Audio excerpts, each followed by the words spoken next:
So the legend of Haumea and in Waihe'e goes back to the Ikawakahiko, the ancient times. And in those ancient times, the goddess Haumea, the goddess of childbirth, successfully delivered an infant, a child, on the island of Molokai. And at that time, many women died during childbirth. And Haumea was successfully able to deliver this child, and as an offering or a ho'okupu, a gift to her, they gave her the sacred tree, Kalauoke Kahuli. And so as the story goes, Haumea brought Kalauoke Kahuli to Maui and searched all over for the perfect spot to plant this particular sacred tree. And so as the story goes, she searched from Ka'anapali to Kaupo and Hana to Kahakuloa, and finally came to Waihe'e and knew that that was the spot where Kalauoke Kahuli needed to be. And so she found a hill. This hill was Pu'ukuma in Waihe'e, which today is just above Waihe'e School. And she planted this tree there, and then realized that in planting it, the consistent winds of Waihe'e, known as the Kamakani Kili o Opu, were blowing onshore and causing damage to Kalauoke Kahuli. So she realized that she needed to make the dunes that surround Waihe'e, now known as Mauna Ihi, or the sacred mountain, were needing to protect Kalauoke Kahuli. So she built these dunes, and once those dunes were built, Kalauoke Kahuli thrived for many, many generations, and then was sadly, nefariously cut down.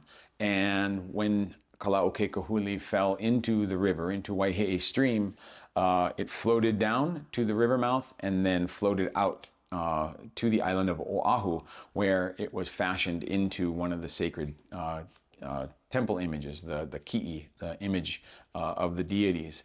And so that is really the story of Kalauoke Kahuli, and it's the lasting vestige of the lasting imprint of Haumea's presence at Waihe'e is on the dunes at Waihe'e is Haumea's gift to us with these very sacred Mauna Ihi sand dunes. Knowing about Haumea was a whole journey for me. I tried to read or listen as much as I could about her.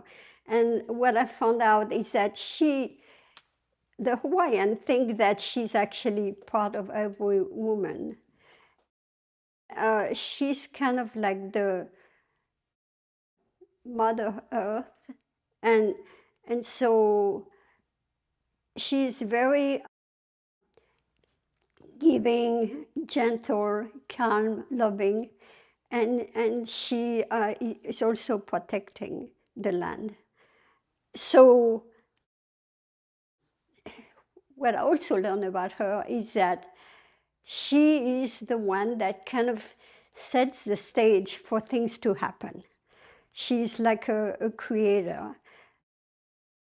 And she also set the space of sacredness.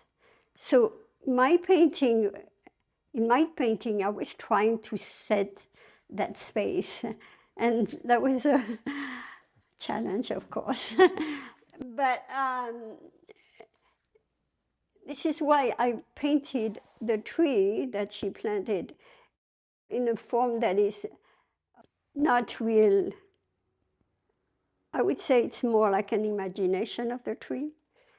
So the tree here, if you look at it closely, has changing leaves. When I heard the story, I right away thought about that, because I have been painting trees forever. And not only did I paint many trees, but I'm one that changed the leaf of all trees. I changed them to heart-shaped leaves. And I found out that the kinolau of one of the kinolaus of Haumea is the au tree.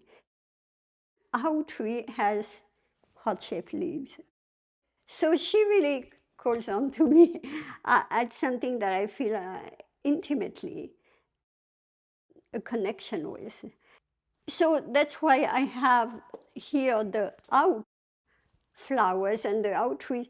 So there's two blossoms of the au trees, and one is the yellow and one is more orange and red. It is said by the Hawaiian that the owl tree kind of represents the fate of mankind by being short-lived in a way. The flowers, they blossom and they fall the same day and they change color. And so it's kind of a metaphor for our life on the planet. We live and we go, and it's part of the renewal of life. And so that's one of the kinolau. And the other kinolaus that she has is the breadfruit tree. So this I included more into a dress. So a dress is actually, if you look at it closely, it represents not only the breadfruit tree, you know, but it's also the symbols here is very used by the Hawaiians, and it represents the tradition, the passing on the tradition. And I have them going both ways. So from the past and for the future. And then the breadfruits are like the present. So this is how I designed my dress here. By the way, I did 5 different designs for the dress before finishing this one, because I wanted it to be real symbolic. That whole painting, for me, comes in layers of understanding. And it's, there's a lot of symbolism and a lot of different time frame in it. For example, she also is known to stage from east to west. So this is east, and this is the morning. And if you look at the light on the painting, this is more of a morning light. And if you go here, it's the evening light. So she go through the span between east and west. And so it's one of the understanding that I had that I tried to stage, which was kind of difficult because in a painting, usually you like to have a light that embraces everything. And then I asked Scott if there was one element that he would like in the painting, since he was the one introducing me to this whole story. I wanted to honor him. And so he talked to me about the lama tree. So I researched it, and so I put the branch right there. And it's symbolic for me because it's kind of the beginning, so the introduction. And since Scott introduced me to the whole story of Haumea, I felt that starting the painting from the top would be a good place for the lama tree. And by the way, lama means light. So in a way, Scott went like this, like, like a light on a story. And that's why I have that lama tree up there, kind of lighting up the way for understanding. And since I'm not Hawaiian, to have somebody that actually shares the story, it's an honor. It's really, and I have a lot of respect. And the whole painting, the way I painted it, was trying to learn as much and respect as much as possible what the legend of Haumea is for the Hawaiian. And trust me, it was difficult because she comes in many forms. She changes all the time. And that's how it happened during the process of creation. Is like, how do I depict her? Who is she? And how can I best depict her for this story?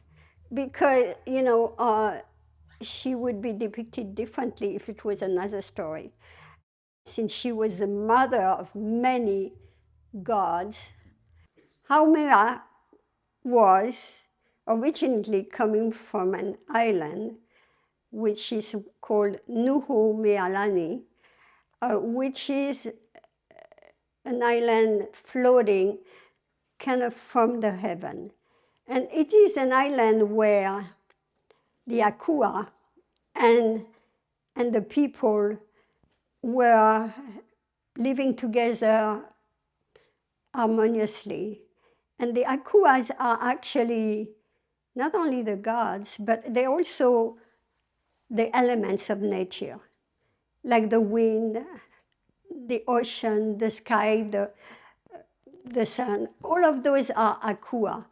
And it's the harmony between the people and all the elements and the gods that set the stage for a place in heaven, right? Absolutely, yeah. Nu'umealani. So I found it very interesting that she came from there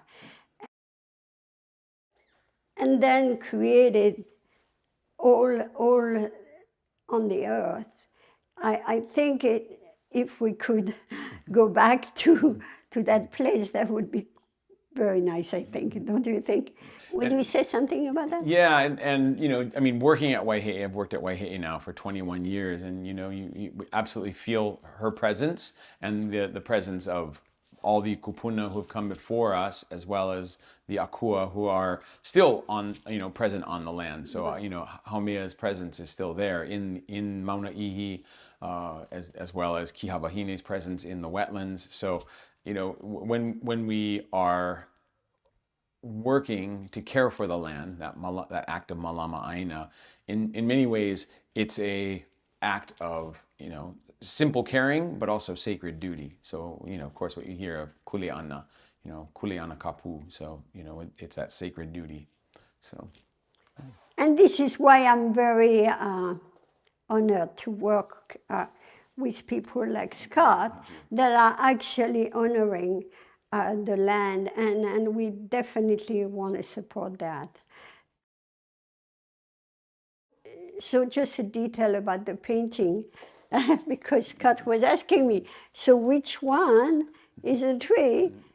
And I say, well, it's the one that she's planting.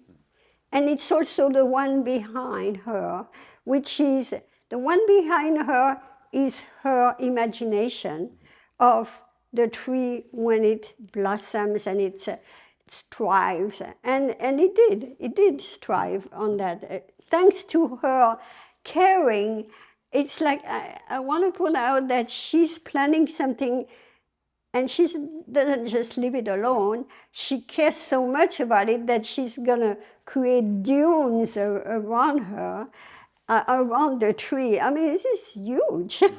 It's not small pain. Right.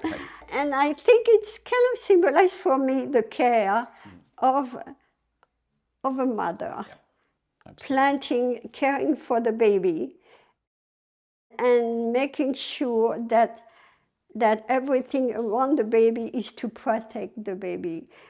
So I think it relates to a lot of women on this planet who are caring about their children, and also caring about nature.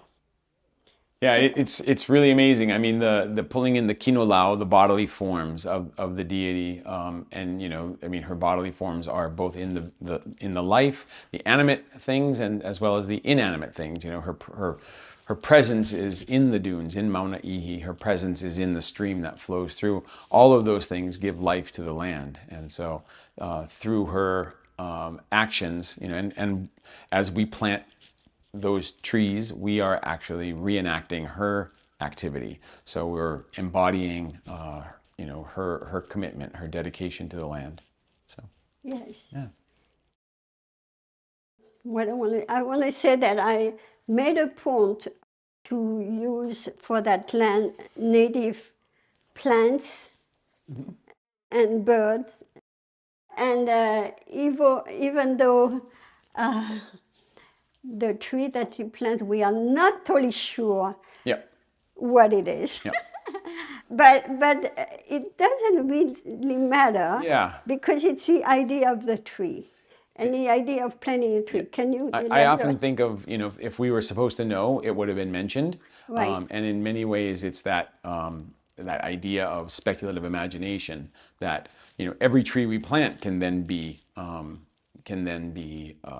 part of that Haumea activity. So embodying the activity of Haumea. So what the actual tree species is less important than just simply knowing that the act of planting, Yeah. that act of kanu, of planting in the earth, kanu ika aina, planting in the earth, is what gives life. And what species it may be important, but it's not as important here, is to know that life comes from, hulina lima ika lepo, turning your hands into the soil. Yes. So unfortunately, the tree is being cut. We don't know who did that. But that's not the point. The point is that the tree flows into the ocean. And I wanted to portray the fact that even though the tree is cut, the fish are following. They're kind of attracted by the branches. And for me, the fish are kind of a symbol of life goes on. Yeah. And actually, because of that fact, of the legend, it become even more sacred. Yeah. That's why they use it for temples. So the whole story leads to something like a lot of legends do, with a lot more meaning and caring about life. And no matter what humans are going to be doing, life goes on. Yeah. And this is the symbol that I have here on the bottom. So it is the whole cycle of life and death and renewal. From the birth of the child comes the birth of, comes the ho'okupu, the offering to Haumea of the tree. That tree has a life. It was nefariously cut down, but then it becomes life in another form. It becomes an actual kinulau of a physical deity, the physical bodily form of the deity in a temple image. So, absolutely. And it takes its own journey. It takes its own journey. So, yep. Yeah, so I kind of like the whole circle. Absolutely. Yeah. And which is, embodied in what Haumea is. Haumea That's is right. that, very much that Renewal. She is a goddess that comes back and back and back. She kind of is rebirth many times. That's exactly how I see, when you think about the eternal return, Haumea embodies that.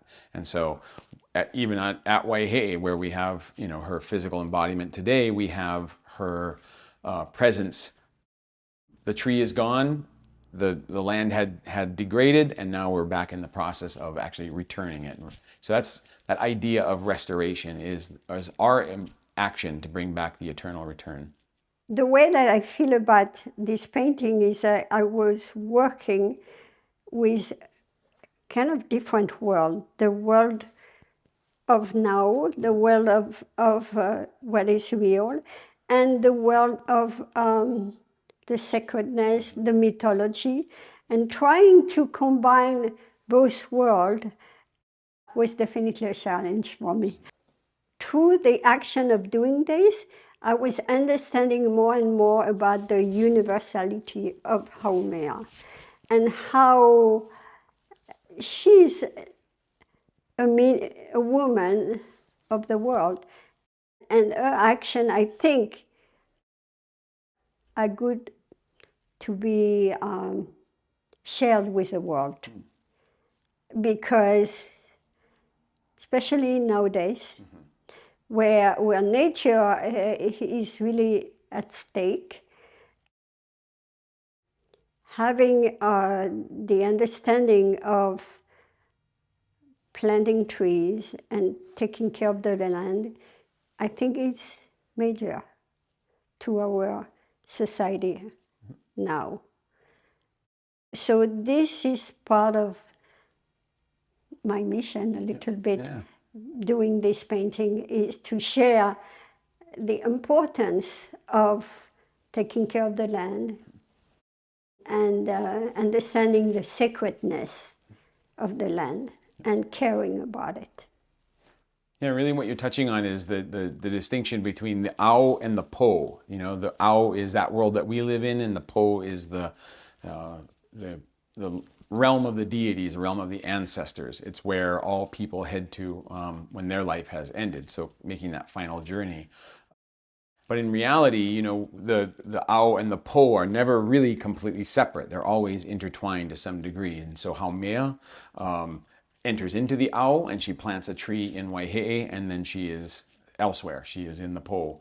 And then it's our job to reenact her activity, her caring for the land. And so it really gets back to the olelo noeau, the wise saying that iola ka aina, iola ka kone. When the land is healed, all of us are healed. The ao and the po are in their places. They are interlocked and intertwined, and we move before. And that's really what you're saying about Nu'umealani. You know, Nu'umealani was the land where all engaged harmoniously. So. Exactly.